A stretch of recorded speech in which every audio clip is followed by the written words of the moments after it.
एक किसान था जो रीवा जिले के कोसावी गांव में रहता था। उसका एक ही बेटा था जो उस किसान की खेती में हाथ बटाया करता था। पर कुछ महीने पहले ही उस किसान के बेटे को गांव में दूसरे लड़के के साथ मारपीट करने के जुर्म में 1 वर्ष का कारावास की सजा हो जाती है। किसान का वह लड़का रीवा जेल में बंद था। किसान की उम्र ज्यादा थी, इसलिए वह खेती नहीं कर सकता था और उसके पास इतने पैसे नहीं थे कि वह दूसरे से मदद मांग सके। इसलिए उसने अपने बेटे को पत्र लिखा, प्रिय बेटे, हम सब यहाँ पर ठीक और सकुशल हैं। बस तुम्हारे यहाँ होने से हमें तुम्हारी चिंता और फिक्र रहती है।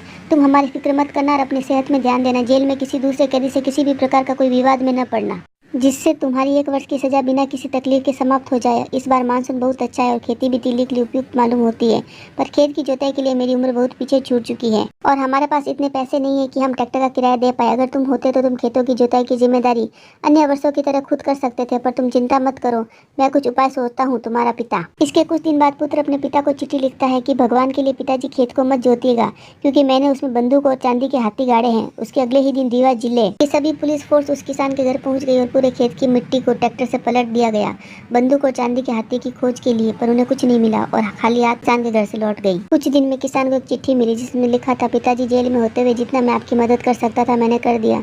अब आप खेत की जुताई की चिंता से मुक्त हो गए होंगे और आशा करता हूँ कि आप जल्द ही तिली के बीजों का छिड़काव कर चुके होंगे। पुत्र की चिट्ठी पढ़कर पिता की आंखों में आंसू आ गए, जिसने बौद्धिक युक्ति लगाकर जेल में रहते हुए भी अपने पिता को खेत की जुताई में कैसे सहयोग किया। इस समय किसान को अपने बेटे पर बहुत गर्व महसूस हो रहा था और पूरे गांव में उसकी सराहना हो रही थी। अगर आपको ये कहानी पसंद आई हो तो मेरे चैनल को लाइक और सब्सक्राइब जरूर करें। Thank you for watching.